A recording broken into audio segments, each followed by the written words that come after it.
సొరకాయ పెరుగు పులుసు ఎప్పుడైనా ఇలా ట్రై చేశారా? తప్పకుండా చేయండి. మళ్ళీ మళ్ళీ ఇలాగే చేయమంటారు. అంత బావుంటుంది. చిన్న సొరకాయ తీసుకొని చిక్కు తీసి ఇలా మీడియం సైజ్ ముక్కలుగా కట్ చేసి ఒక గిన్నెలో వేసి తగినంత వాటర్ వేసి కొంచెం సాల్ట్, పసుపు వేసి స్టవ్ పైన పెట్టి ఉడికించండి. ఈలోపు 2 స్పూన్ల శనగపిండిని పచ్చివాసన పోయేంత వరకు ఫ్రై చేసి పక్కన పెట్టండి. ఒక గిన్నెలో 2 కప్పుల పెరుగు వేసి అందులోకి చల్లారిన శనగపిండి వేసి ఉండలు లేకుండా బాగా కలపండి. కన్సిస్టెన్సీని బట్టి కొంచెం వాటర్ వేసి తగినంత సాల్ట్ వేసి కలిపి పక్కన పెట్టండి. ఒక మిక్సీ గిన్నెలో 4 అల్లం ముక్కలు, 6-7 పచ్చిమిర్చిలు గ్రైండ్ చేసుకొని పక్కన పెట్టుకోండి.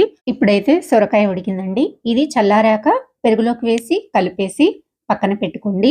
ఒక కళాయిలో ఆయిల్ వేసి హీట్ చేసి పోపు దినుసులు, ఎండుమిర్చి, కరివేపాకు అలానే ఉల్లిపాయ ముక్కలు వేసి ఉల్లిపాయలు మెత్తబడేంత వరకు ఫ్రై చేసి గ్రైండ్ చేసిన పచ్చిమిర్చి పేస్ట్ వేసి పచ్చివాసన పోయేంత వరకు ఫ్రై చేసి పెరుగులోకి వేసి ఒకసారి బాగా కలిపి అన్నంలోకి సర్వ్ చేసుకోండి. వీడియో నచ్చితే లైక్ చేసి సబ్స్క్రైబ్ చేసుకోండి. Thanks for watching.